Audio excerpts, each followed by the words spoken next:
Creamer Media's Mining Weekly Online interviewed Vuslat Bayoğlu, the Managing Director of resources holding company Menar, on his company's diversification into manganese, nickel, cobalt, copper and gold. How close are you now to actually producing manganese? Tell us about your manganese plans. We are waiting for our water use license.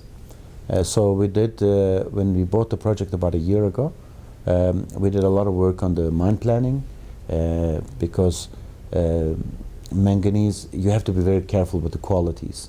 We're talking about like 37% manganese as a final product, and we did all the mining plans, and we applied for a water use license.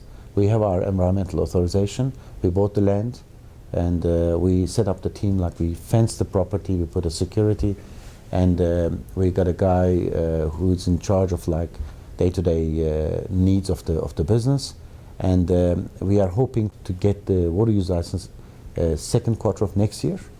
But in the meantime, what happened is like manganese prices went down drastically. It's a big issue, I think. I think that's something also South Africa has to talk about, because 18 months ago, manganese price was $8.5 per manganese unit, which is about like $285 a ton. Today it's $100. It's like even less than $100. It's $2.5 per manganese unit. And most of the manganese mines, especially medium and small size, they are unprofitable. They are losing.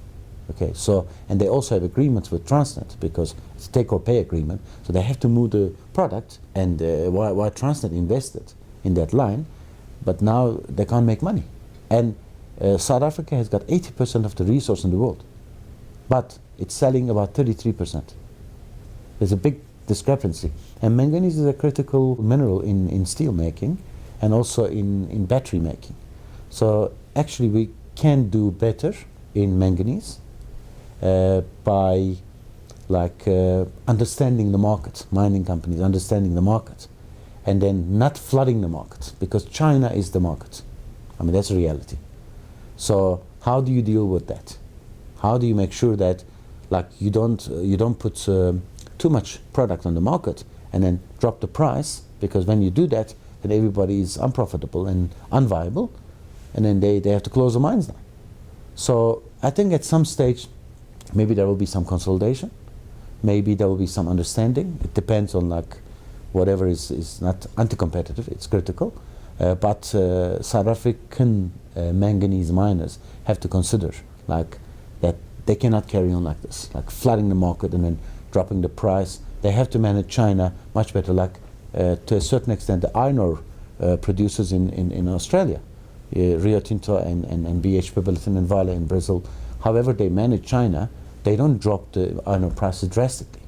It came down over the years, but at the end of the day, I mean, their cost is like sitting at $25 a ton, they're selling it at $65, $70, they've got a proper profit margin.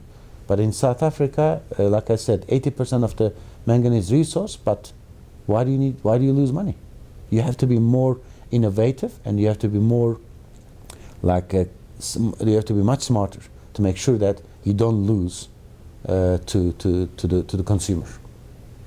So it's an exciting thing. We also look at other projects, because East Manganese is short life, and we are looking at buying new assets.